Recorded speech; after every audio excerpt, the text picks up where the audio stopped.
नमस्कार, आप देख रहे हैं दूरदर्शन किसान। खेती और किसानी से जुड़ी नवीनतम जानकारियों के साथ इस खास कार्यक्रम में आप सभी का स्वागत है। मैं हूं मोनालिसा। आइए बताते हैं क्या है नया आज के इस कार्यक्रम में। खरीफ विपणन सीजन 2020-21 के दौरान न्यूनतम समर्थन मूल्य पर खरीद जारी है। केंद्रीय मंत्री श्री तोमर ने किया पंजाब के कपूरथला जिले में मेगा फूड पार्क का वर्चुअल शुभारंभ। प्रतिदिन भारत ने कोविड-19 के 40,000 से कम नए मामले दर्ज किए। भारतीय कृषि अनुसंधान परिषद के बारे में दिखमा के परियोजना निदेशक डॉक्टर एस.के. सिंह ने दी विशेष जानकारी। देश में हो रहे कृषि सुधार समग्र विकास का आधार बनेंगे, जिसके लिए बनाए गए हैं 3 नए कानून। आइए अब देखते हैं समाचार विस्तार से। वर्तमान खरीफ विपणन सीजन 2020-21 के दौरान सरकार ने अपनी मौजूदा न्यूनतम समर्थन मूल्य योजनाओं के अनुसार किसानों से एमएसपी पर खरीफ 2020-21 फसलों की खरीद जारी रखी है। आइए देखते हैं इस पर आधारित ये खास रिपोर्ट। वर्तमान खरीफ विपणन सीजन 2020-21 के दौरान सरकार ने अपनी मौजूदा न्यूनतम समर्थन मूल्य योजनाओं के अनुसार किसानों से एमएसपी पर खरीफ 2020-21 फसलों की खरीद जारी रखी है। खरीफ 2020-21 के लिए धान की खरीद पंजाब, हरियाणा, उत्तर प्रदेश, तेलंगाना, उत्तराखंड, तमिलनाडु, चंडीगढ़, जम्मू और कश्मीर, केरल, गुजरात, आंध्र प्रदेश, ओडिशा और महाराष्ट्र जैसे राज्यों व केंद्र शासित प्रदेशों में सुचारू रूप से चल रही है। पिछले वर्ष के 253.85 की तुलना में इस वर्ष 298.74 एलएमटी से अधिक धान की खरीद की जा चुकी है और इस प्रकार पिछले वर्ष के मुकाबले धान खरीद में 17.68% की वृद्धि दर्ज की गई है। 298.74 एलएमटी की कुल खरीद में से अकेले पंजाब ने 201.99 एलएमटी का योगदान दिया है, जो कुल खरीद का 67.61% है। वर्तमान में जारी केएमएस खरीद संचालन के तहत 56,402 करोड़ 42 लाख रुपए मूल्य के धान की खरीद की गई है और इससे लगभग 26,30,000 किसान लाभान्वित हुए हैं।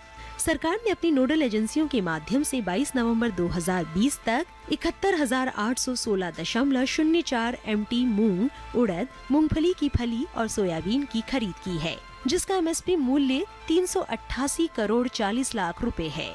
तमिलनाडु, महाराष्ट्र, गुजरात, हरियाणा और राजस्थान के 41,543 किसानों को लाभ मिला है। पिछले वर्ष दाल और तिलहन के लिए 65,850.05 एमटी की खरीद में 9.06% की बढ़ोतरी दर्ज की गई। 3,961 किसान लाभान्वित हुए हैं, जबकि पिछले वर्ष इसी अवधि के दौरान 293.34 एमटी कोपरा की खरीद की गई थी। कोपरा और उड़द के संदर्भ में अधिकांश प्रमुख उत्पादक राज्यों में खरीद दर एमएसपी से अधिक है। खरीफ दलहन और तिलहन के संबंध में राज्य व संघ शासित प्रदेश की सरकारें आवक के आधार पर अपनी तय की गई तिथि से खरीद शुरू करने के लिए आवश्यक तैयारी कर रही है। 22 नवंबर 2020 तक 6,440 करोड़ 28 लाख रुपए मूल्य की 21,02,116 कपास गांठों की खरीद की गई है, जिससे 4,19,634 किसान लाभान्वित हुए हैं। नई दिल्ली में 24 नवंबर 2020 को केंद्रीय खाद्य प्रसंस्करण उद्योग, कृषि एवं किसान कल्याण, ग्रामीण विकास तथा पंचायत राज मंत्री श्री नरेंद्र सिंह तोमर ने पंजाब के कपूरथला जिले के फगवाड़ा में सुखजीत मेगा फूड पार्क का वर्चुअल शुभारंभ किया। आइए देखते हैं एक रिपोर्ट। नई दिल्ली 24 नवंबर 2020 केंद्रीय खाद्य प्रसंस्करण उद्योग, कृषि एवं किसान कल्याण, ग्रामीण विकास तथा पंचायत राज मंत्री नरेंद्र सिंह तोमर ने पंजाब के कपूरथला जिले के फगवाड़ा में सुखजीत मेगा फूड पार्क का वर्चुअल शुभारंभ किया। इस अवसर पर राज्य मंत्री तोमर ने कहा कि खेती किसानी के क्षेत्र में पंजाब हरियाणा की महत्वपूर्ण भूमिका रही है। किसानों को अथक मेहनत के कारण भारत आज खाद्यान्न के क्षेत्र में आत्मनिर्भर ही नहीं बल्कि सरप्लस है। पंजाब गेहूं व धान में अग्रणी रहा है, लेकिन अब भूजल स्तर कम होने से फसलों के विविधीकरण की आवश्यकता है, जिसके लिए किसानों ने सफलतापूर्वक कदम आगे बढ़ाए हैं। कृषि उपजों की एमएसपी को बढ़ाया गया है। 10,000 नए एफपीओ बनाने की स्कीम सरकार लाई। किसानों को ब्याज सब्सिडी दी जा रही है। छोटे किसानों जिनकी संख्या 86% है, उन्हें लाभ पहुंचाने पर पूरा ध्यान है। किसानों को एफपीओ के माध्यम से अनेक फायदे होंगे। एफपीओ भारत सरकार का एक बड़ा क्रांतिकारी कदम है। आत्मनिर्भर भारत अभियान में पैकेज के अंतर्गत 1 लाख करोड़ रुपए के कृषि इंफ्रास्ट्रक्चर फंड से स्वीकृतियां देना प्रारंभ हो चुका है। पंजाब को भी इसका फायदा उठाना चाहिए। फूड प्रोसेसिंग के विकास के लिए 10,000 करोड़ रुपए का फंड बनाया गया है, जिससे किसानों को वाजिब लाभ मिल सकेगा। वहीं रोजगार के अवसर भी बढ़ेंगे। अभी तक 37 मेगा फूड पार्कों को केंद्र सरकार द्वारा मंजूरी दी गई है, जिनमें से 20 पूर्व में प्रारंभ हो चुके हैं। तोमर ने उम्मीद जताई कि मक्का आधारित सुखजीत मेगा फूड पार्क खाद्य प्रसंस्करण क्षेत्र के विकास में एक मील का पत्थर साबित होगा। भारत में वैश्विक महामारी कोविड-19 के सक्रिय मामलों की संख्या में लगातार कमी आ रही है। 4.4 लाख से कम सक्रिय मामले दर्ज किए गए। प्रतिदिन आने वाले पॉजिटिव मामलों की संख्या गिरकर 4% से कम हुई है। आइए देखते हैं इसी पर आधारित ये खास रिपोर्ट। भारत ने 6 दिन बाद प्रतिदिन 40,000 से कम नए मामले दर्ज किए। पिछले 24 घंटों में एक दिन में आने वाले नए मामलों की संख्या 37,975 हो गई है। 8 नवंबर से शुरू पिछले लगातार 17 दिनों से प्रतिदिन सामने आने वाले मामलों की संख्या 50,000 से नीचे बनी हुई है। देश भर में 2,134 प्रयोगशालाओं में बड़े पैमाने पर की जा रही जांचों के चलते भारत की जांच अवसंरचना में पर्याप्त बढ़ोतरी हुई है। प्रतिदिन 10 लाख से ज्यादा जांच कराने की अपनी प्रतिबद्धता को पूरा करते हुए पिछले 24 घंटों में 10,99,545 नमूनों की जांच की गई है। पॉजिटिव मामलों की राष्ट्रीय समग्र दर 6.87% है, जो कि 7% के आंकड़े से कम है। प्रतिदिन सक्रिय मामलों की संख्या अब मात्र 3.45% है। प्रति 10 लाख पर जांचों की संख्या बढ़कर 96,871 हो गई है। पिछले 24 घंटों में 42,314 लोग उपचार के बाद ठीक होकर घर लौटे हैं। सक्रिय मामलों की संख्या गिरकर 4,38,667 पर आ गई है। भारत के कुल सक्रिय मामलों में मौजूदा सक्रिय मामलों का प्रतिशत 4.78 है, जो कि गिरावट का रुख दर्शाता है। दिल्ली ने एक दिन में रोगियों के ठीक होने के सर्वाधिक मामले दर्ज किए हैं, जो कि 7,216 है। अभी समय हो गया है एक छोटे से ब्रेक का। जल्द हाजिर होंगे। आप बने रहें दूरदर्शन किसान पर। ये कामयाबी है अन्नदाता की। ये कहानी है खेत और खलिहानों की। कैसे करें अपने पशुओं की देखभाल, जानिए गांव-गांव के किसानों का हाल। देखिए गांव किसान सोमवार से शुक्रवार दोपहर 12:05 पर।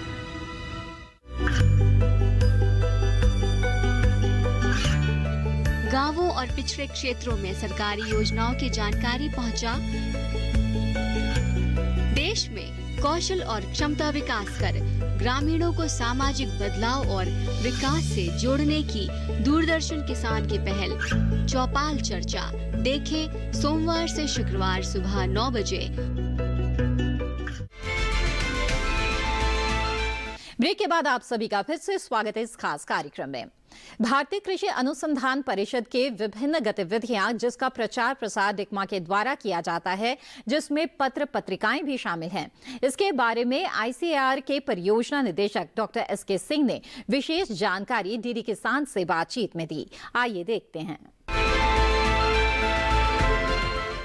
भारतीय कृषि अनुसंधान परिषद की जब हम बात करते हैं तो यह देश भर के किसानों के लिए एक समर्पित संस्थान है। और यहाँ पर कृषि परिषद की जहाँ पर जहन में सवाल आता है, बात आती है, तो ऐसा लगता है कि बस किसानों के लिए हम किस तरह से फसलों के जो किस्म है उसको ईजाद किया जाता है और तरह तरह के जो भी वैरायटी है वो किसानों तक पहुँचाया जाता है। यह एक बात है, लेकिन किसानों के लिए और किसानों तक यह जरूरी बातें किस तरह से पहुंचाई जाती है, इसके लिए भारतीय कृषि अनुसंधान परिषद में एक विभाग है, कृषि ज्ञान प्रबंध निदेशालय, और वह पत्र पत्रिकाओं के माध्यम से, SMS के माध्यम से, इलेक्ट्रॉनिक माध्यम से सारी जानकारियां किसानों तक पहुंचाती हैं। इसी संबंध में बात करने के लिए इसके निदेशक हैं SK सिंह, इनसे बात करते हैं कि क्या कुछ किस तरह से चलाते हैं।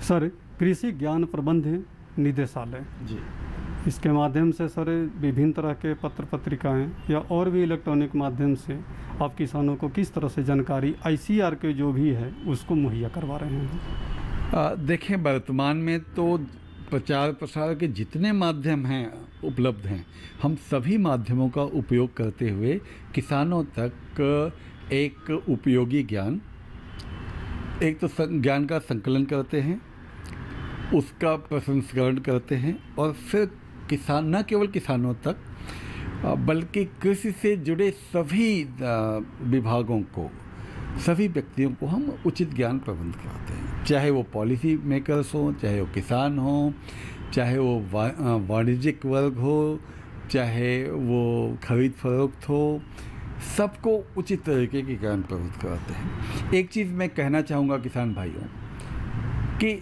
ज्ञान कहीं भी हो, जब तक जिसको उस ज्ञान की आवश्यकता है वहाँ तक नहीं पहुँचता है, उसका कोई उपयोग नहीं है। तो जब भारत में 1929 में भारतीय कृषि अनुसंधान परिषद जबकि वो imperial council of agricultural research के नाम से आया था, तभी हमारे जो प्रबंधन हैं, जो हमारे पॉलिसी मेकर्स थे, उन्होंने इसकी उपयोगिता जानी थी।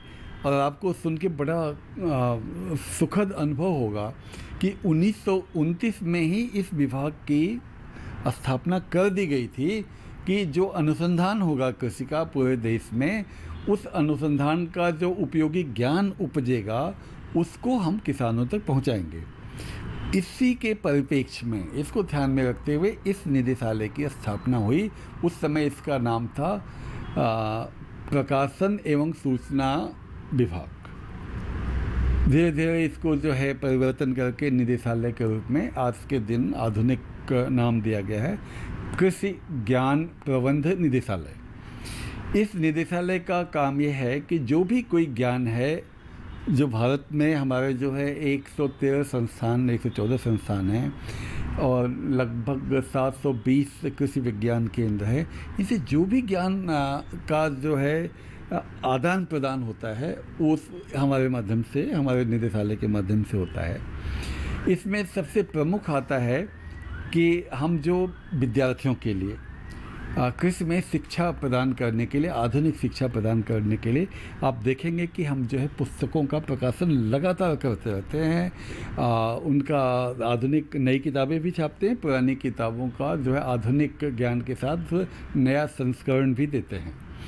इसके बाद यह है कि जो ज्ञान का सृजन होता है किसानों तक उनकी भाषा में सरल माध्यम से, जो पॉपुलर जिसे कहते हैं, पॉपुलर भाषा में, उनकी भाषा में हम लोग जो है एक पत्रिका प्रकाशित करते हैं। लगभग उसके 52 साल हो गए हैं। उस खेती और जो है फल फूल जो हिंदी में आती है, इंडियन फार्मिंग, इंडियन हॉर्टिकल्चर अंग्रेजी में आती है। और हम एक केवल जो है बहुत ही सहज सरल भाषा में जो किसान हैं, जो हमारे जो है अधिकारी हैं, कृषि अधिकारी हैं या पॉलिसी मेकर्स हैं, उनके लिए छापते हैं और प्रतिमाह छापते हैं, पूरे देश में इनको जो है वितरित करते हैं। सर, एक तो कोरोना वायरस से हैं, जिसके वजह से ज़्यादातर लोग ये पुस्तकें खरीदना पसंद नहीं कर रहे हैं, लेना नहीं पसंद कर रहे हैं। तो आप जिस तरह से ये अभी जिस तरह से किताबों का आपने जिक्र किया, पत्र पत्रिकाओं को जिक्र किया, इसका तो बिक्री भी प्रभावित हुआ होगा। इसके माध्यम से जो जानकारी आप प्रोवाइड कराना चाह रहे होंगे किसान भाई को, वो भी प्रभावित हुआ होगा। तो क्या सर अभी ये कुछ इसके लिए जो चैलेंज आया है, कुछ अपने स्वरूप में बदलाव कर रहे हैं? आपने बहुत बढ़िया प्रश्न किया और मन की बात है ये कि पहली बात है कि हम एक सेवा संस्थान हैं और हमारा प्रमुख उद्देश्य है किसानों की तक ज्ञान पहुंचाना। पैसा कमाना हमारा कभी उद्देश्य नहीं हुआ। तो इसमें पहली चीज़ करूँगा कि जैसे कोरोना हुआ या उसके पहले से ही जितनी हमारी पत्रिकाएं प्रकाशित होती हैं और जिस दिन वो प्रकाशन में जा रही होती हैं, उनका जो प्रिंट जा रहा होता है, उसी दिन हम लोग क्या करते हैं कि अपनी वेबसाइट पे खुले तौर पे बिना किसी पैसे के हम डाल देते हैं। तो किसान भाई जो कि हमारी पत्रिका नहीं खरीदते हैं, तो इसका मतलब नहीं कि उनको ज्ञान नहीं पहुंचाते हम लोग। वो जो है हमारे वेबसाइट पे पूरी की पूरी पत्रिका वेबसाइट पे आ जाती है और आप खुले बिना किसी पेमेंट के, बिना किसी प्रबंधन के आप देख सकते हैं। तो हम सबके लिए आप हमारी जो वेबसाइट है, फिर मैं बताना चाहूँगा कि www.icr.org.in जो है, इस पे जो हमारे प्रकाशन का एक लिंक होगा, उस प्रकाशन पे यदि आप जाएंगे तो जितने भी, केवल किताबों को छोड़ करके जितने भी हमारे प्रकाशन हैं, जो कि पत्रिकाओं के प्रकाशन हैं, आप जाइए और खुले तौर पे उनको देख सकते हैं। सर, अगर हम प्रदर्शनी की बात करते हैं, जैसे पूसा में कृषि मेला का आयोजन किया जाता था और इससे लाखों किसान फ़ायदा उठाते थे आकर के, देख कर के खेत प्रदर्शनी के रूप में। सर, अभी तो कोरोना वायरस से बिल्कुल बंद है, तो क्या फ्यूचर में किस तरह से आप और ज़्यादा लोगों को जागरूक करने के लिए किसानों को कुछ प्लानिंग कर रहे हैं? देखिए, प्रदर्शनी का जो किसानों से संबंधित होती है हमारे देश में, दो प्रमुख उद्देश्य थे। एक तो ये होता था कि आगे आने वाली जो ऋतुएं थी, जो सीज़न होते हैं, उस सीज़न में जो फसलें बोई जाती हैं या पशुओं के साथ जो कुछ प्रबंधन किया जाता है या मछलियों में जो कुछ करना चाहिए, उसके बारे में समुचित ज्ञान प्रबंध कराना, दिखाना, जिसको किसान सीधे तौर पे देख सकते हैं। दूसरा था ये कि प्रमुख उद्देश्य होता था कि उन तक जन जन तक बीज पहुंचाना, आधुनिक नई नई किस्में, नए नए तकनीकों के बारे में जानकारी देना। तो अब क्या है कि इस पे प्रभाव तो पड़ा है, प्रदर्शनियों के आयोजन पे प्रभाव पड़ा है और मैं समझता हूँ कि 5-6 महीने के बाद सतह ये खुलेगा और जो है आवश्यकता अनुसार प्रदर्शनियाँ की जाएंगी। हो सकता है कि थोड़ा छोटे स्तर पे की जाएं, लेकिन किसानों की जो आवश्यकता है, बीज है, आधुनिक उपकरण हैं, वो तो दिखाए जाएंगे और उसके बारे में जानकारी दी जाएगी। लेकिन अगर वो नहीं हो पाता है तो सबसे बढ़िया सशक्त माध्यम क्या है? आप लोग हैं, दूरदर्शन है और जो है कुछ प्राइवेट चैनल जो खेती पर बात करते हैं, अपना प्रकाशन करते हैं, प्रसारण करते हैं, वो लोग जो है जन जन तक ज्ञान पहुंचाते हैं। तो ऐसा नहीं है कि एक माध्यम थोड़ा सा जब कमी आती है तो दूसरा माध्यम अपने आप आवश्यकता अनुसार, आवश्यकता आविष्कार की जननी है और दूसरा माध्यम अपने आप आ जाता है।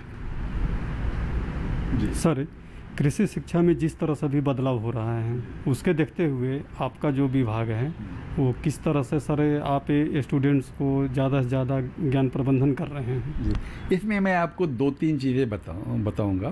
पहली चीज़ ये है कि जो CBSE है, central board of secondary education का जो बोर्ड है, उसके जो करिकुलम डिसाइड होता है, उसका जो है कृषि ज्ञान प्रबंधन निदेशालय का निदेशक उसका एक सदस्य है। तो जो इंटरमीडिएट तक जो भी कुछ पढ़ाया जाता है, उसका क्या उसकी विषय वस्तु हो, क्लास वाइज 8वीं 9वीं 10वीं में क्या क्या विषय वस्तु हो, ये हम CBSE बोर्ड के साथ मिल बैठ करके उनके साथ मिल करके निर्धारित करते हैं कि क्या नया आधुनिक ज्ञान का समावेश लोअर शिक्षा में इंटरमीडिएट के पहले क्या होना चाहिए। एक तो ये हम ये काम करते हैं। इसके अलावा जो कृषि विश्वविद्यालय हैं, केंद्रीय कृषि विश्वविद्यालय हैं, ये विश्वविद्यालयों का जो प्रबंधन होता है वो हमारे भारतीय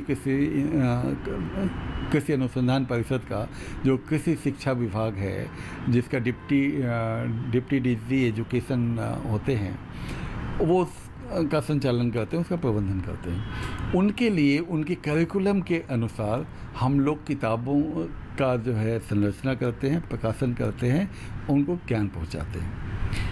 इसके बाद आई जो कि अनुसंधान है कृषि में, पोस्ट ग्रेजुएट लेवल पे और डॉक्टरेट लेवल पर के जो कुछ अनुसंधान होता है, एक बहुत महत्वाकांक्षी और बहुत बड़ी परियोजना जिसका अंग्रेजी में नाम है consortium of e resource in agriculture.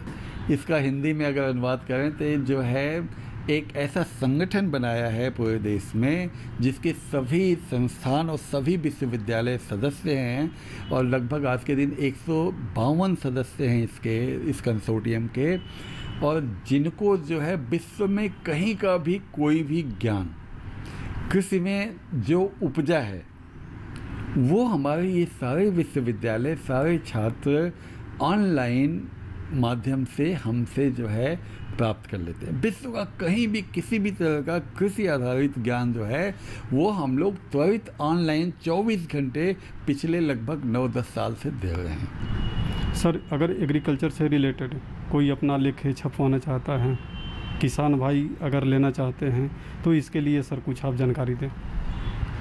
एक तो हमारे जो मासिक पत्रिकाएं जिसको पॉपुलर मैगजीन कहते हैं, उसमें किसान भाई कोई लेख लिखना चाहें तो वो हमारे उसमें ऑनलाइन हम लोग लेने लग गए हैं। हमारा जो है वेबसाइट है, इसमें कुछ भी आप अगर हिंदी में लिखना चाहते हैं, अंग्रेजी में लिखना चाहते हैं, तो वेबसाइट पे एक प्रकाशन का लिंक है, आप उसे, हिंदी में भी वेबसाइट है हमारी, तो उस लिंक पे जाएं, क्लिक करें और जो कुछ आपने लिखा है हमें भेज दें, और अगर वो उपयोगी छापने लायक होगा, जो कि एक हमारी टीम है, एक समिति देखती है, तो उसको छापते हैं हम लोग। दूसरा ये है कि किसान भाइयों, जो हमारी पत्रिकाएं हैं, अगर आप देखना चाहेंगे और आप उसको लेना चाहेंगे तो बहुत सस्ते दरों में, यहाँ तक मैं आपको बता दूं कि उसके हमारे प्रिंटिंग कास्ट से भी कम है, 30 रुपये महीने में आती है, लगभग 300 रुपये में आजकल कुछ एक, अगर आप देखें तो 300 रुपये में तो एक अंक आता है, हम 12 अंक आपको देते हैं पोस्टेज चार्ज के साथ।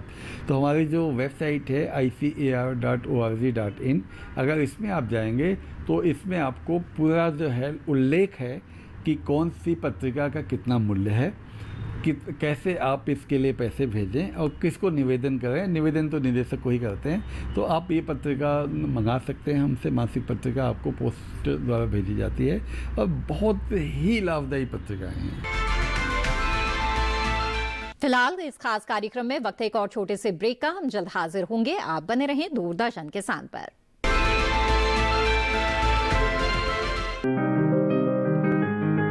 बीमारियों से कैसे बचेगी फसल, मवेशियों की मुश्किलों का क्या है हल, कहां से लाएं बीज, कितनी लगेगी खाद, किसानों के हर फोन का विशेषज्ञ देंगे जवाब। देखिए हेलो किसान लाइव सोमवार से शुक्रवार शाम 6 बजे।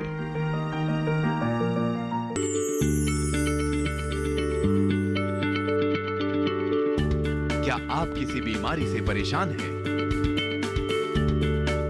चाहते हैं डॉक्टर की सलाह? तो हम हैं आपके साथ, बताएंगे आपको जीने की राह। समस्याएं आपकी, समाधान देश के मशहूर विशेषज्ञों के। घर बैठे बात करें देश के जाने माने डॉक्टरों से। हमारे लाइव प्रोग्राम स्वस्थ किसान में हर शनिवार शाम 6 बजे से 7 बजे तक। ब्रेक के बाद आप सभी का फिर से स्वागत है। देश में हो रहे कृषि सुधार समग्र विकास का आधार बनेंगे और इन कृषि सुधारों के लिए 3 नए कानून बनाए गए हैं। आइए इनके बारे में जानते हैं विस्तार से।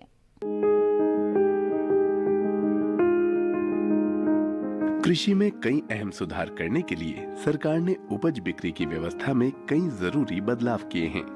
इस दिशा में सरकार ने कृषक सशक्तिकरण व संरक्षण, कीमत आश्वासन और कृषि सेवा पर करार अधिनियम 2020 लागू किया है।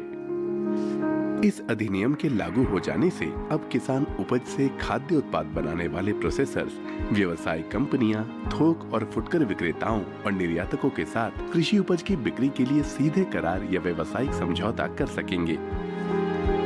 करार हो जाने के बाद फसल की अच्छी पैदावार के लिए जरूरी साधन या इनपुट्स उपलब्ध कराने की पूरी जिम्मेदारी खरीदार की होगी।